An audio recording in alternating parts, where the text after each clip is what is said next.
네, 안녕하세요. 센스 뉴스와 함께하는 세계사 시간이 돌아왔습니다. 오늘은 바로 인도의 역사에 대해서 살펴보도록 하겠습니다. 아마 여러분들은 처음에 인도의 역사를 조금 기억해야 될 필요가 있습니다. 처음에는 아마 모헨조다로 하라파라고 하는 유적에 대해서 살펴봤었고, 아리아인이 내려오게 되면서 바로 카스테드와 브라만교라고 하는 것들에 대해서 배웠습니다. 그리고 우파니샤드 철학의 영향을 받아서 자이나교와 불교라고 하는 종교가 형성이 되게 되고, 바로 마우리아 왕조 아소카 왕 때 불교가 이제 많이 성장을 하게 되죠. 그때 불교를 우리는 상자부 불교라고 부릅니다. 그게 이제 동남아시아에 많이 전파되게 되죠. 하지만 결국에는 이제 망하게 되고요. 잠깐의 그런 혼란기를 겪고, 그 이후에 바로 쿠샤 왕조가 형성되게 됩니다. 그래서 바로 대승불교가 이제 유행을 하게 되죠. 아마 거기까지 우리가 살펴봤었을 텐데요. 오늘은 그 이후에 인도 역사에 대해서 살펴보도록 하겠습니다. 네. 쿠샤 왕조 이후에는요, 바로 320년에 찬드라구타 2세가 바로 북인도 지역을 통일하면서 굽타 왕조를 만들게 되죠. 이제 그렇게 생겨났던 이 굽타 왕조는요, 약 한 230년 정도 유지가 됩니다. 위의 지역에 제 에프탈이라고 하는 민족에게 여기 침략당하면서 멸망당하게 됩니다. 이러한 굽타 왕조는 어떠한 특징이 있냐면요, 이전에 마우리아와 쿠샤 왕조가 바로 불교라고 하는 사상을 받아들였다면, 이 굽타 왕조 같은 경우에는 바로 브라만 사상을 다시 한번 수용하게 됩니다. 그래서 브라만 사상을 국가 통치 이종으로 삼게 되죠. 그러면서 이 브라만교를 중심으로 해서 바로 힌두교라고 하는 그러한 새로운 종교가 형성이 되고 확산이 되게 됩니다. 지금도 우리는 인도를 힌두교 국가라고 부르죠. 이 힌두교는요, 브라만교를 기본으로 해요. 그리고 기존에 있었던 인도 지역에 있었던 민간 신앙과 그 다음에 불교 등 다양한 종교들이 혼합돼. 그래서 뭔가 딱히 이거다 라고 조금 단정 짓기는 조금 어려운 그러한 종교죠. 이 힌두교에서는 이 세상을 어떻게 바라보냐면요, 바로 창조의 신이 브라흐마가 되겠고요. 그 다음에 이제 그 현상, 지금의 세계를 유지하는 신이 바로 비슈누, 그 다음에 파괴의 신을 우리가 시바신이라고 부르죠. 굉장히 용어가 좋죠. 시바신. 네. 그 파괴의 신, 힘의 신이에요. 그래가지고 인도 사람들이 굉장히 좋아하는 신 중에 하나죠. 그래서 나중에 문제통에서 그림으로 한번 살펴보시면 되겠습니다. 이러한 힌두교가 바로 이 굽타 왕조 시기에 형성되고 확산되기 시작합니다. 여러분들 처음 인도 생각해보시면 알겠지만, 아리아인이 브라만교를 내려왔을 때 그들이 자기네들 시스템으로서 카스도라고 하는 것을 도입을 했던 것처럼, 브라만 사상을 중심으로 해서 다시 한번 카스도가 인도 사회에 강력하게 정착하게 됩니다.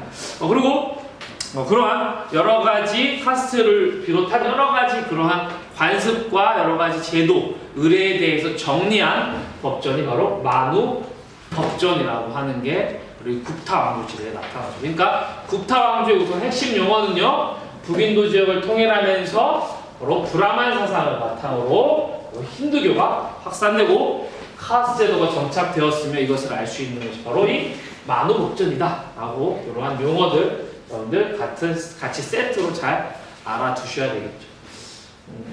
이 굽타 왕조 시기에는요, 여러분들 아마 쿠샤 왕조 때 간다라 양식이라고 이제 기억이 날 거예요. 이제 그러한 그리스 지역이 이제 헬레니즘의 영향을 받았었잖아요. 이제 이 굽타 왕조 때는 인도 고유의 색채가 굉장히 강조됩니다. 이제 인도만의 문화를 형성하기 위한 노력들을 하게 되죠. 이제 그 중에 대표적인 게 산크리스트 문학이라고 하는 게 나타나게 됩니다.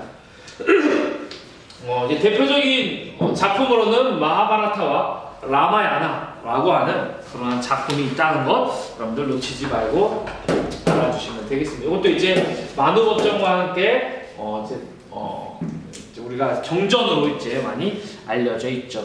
이제 중요한 힌두교의 중요한 경전, 마누법전, 그다음에 뭐 마하바라타, 라마야나 이런 거 세트로 알아두시면 되겠습니다. 이 시기는 굽타 양식이라고 하는 게 나타납니다. 간다라 양식 여러분들 잘 확인하시고요. 굽타 양식은 기존에 있었던 그런 간다라 양식의 인도 고유의 특색이 합쳐진 것으로서 그 예로 아잔타 석굴사원이라고 하는 것과 그다음에 엘로라 석굴사원이라고 하는 게 이제 대표적입니다. 여러분들 교과서 또는 문제집 그림을 확인하시면 좋겠죠. 또한 이 시기에는 영과 십진법을 사용했다라고 하는 특징이 바로 이 굽타 왕조의 특징이 되겠습니다. 하지만 이 굽타 왕조는 바로 위의 지역의 에프탈이라고 하는 민족의 침략으로 결국에 멸망하게 되죠. 그 이후에 인도는 계속적으로 이쪽에 한번 볼까요? 네. 계속적으로 분열 상태에 놓이게 돼요. 잠깐 바라다 왕조에 의해서 통일이 되지만 결국에는 계속 분열 상태에 놓이게 됩니다. 결국에 이 분열 상태가 끝나는 것은 바로 이 이슬람 세력이 침입하기 시작하면서부터죠. 즉 이제 이슬람 왕조가 형성이 될 거예요. 다시 한번 인도 고유의 왕조가 나타나다가 분열의 시기를 겪게 되고 바로 서쪽이죠. 서쪽에 있었던 이슬람 세력이 성장하게 되면서 인도에 침투해 오게 됩니다. 그래서 이제 이슬람 왕조로서 뭐 가즈니 왕조라든지 뭐 고루 왕조라든지 이러한 왕조가 생기다가 결국에 13세기에 들어서게 되면서 델리 술탄 왕조라고 하는 게 형성이 되게 됩니다. 약 300년 동안 다섯 왕조가 계속적으로 형성이 되게 되는데요. 오랫동안 그래서 인도 지역은 이슬람의 지배를 받게 되죠. 처음에 이 델리 술탄 왕조 같은 경우에는요. 바로 힌두교를 처음에는 굉장히 많이 탄압합니다. 하지만 시간이 지나게 되면서 점차 너그럽게 관용 정책을 취하게 되고요. 너희들의 종교를 믿으려면 우리에게 지즈야라고 하는 그러한 인두세예요. 세금만 납부하면 너희들이 마음대로 종교를 믿을 수 있다라고 하는 그러한 것을 이 델리 술탄 즉 이슬람 세력들이 이러한 통치 방식을 취하게 됩니다.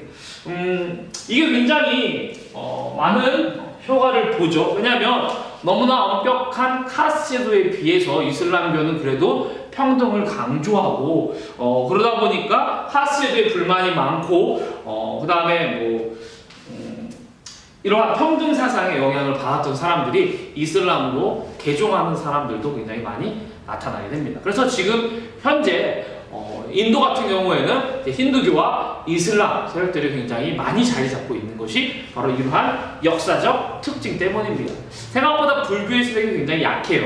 인도에서 발생했지만 오히려 동아시아, 동남아시아와 바로 동아시아에 훨씬 더 잘 정착하게 되었죠.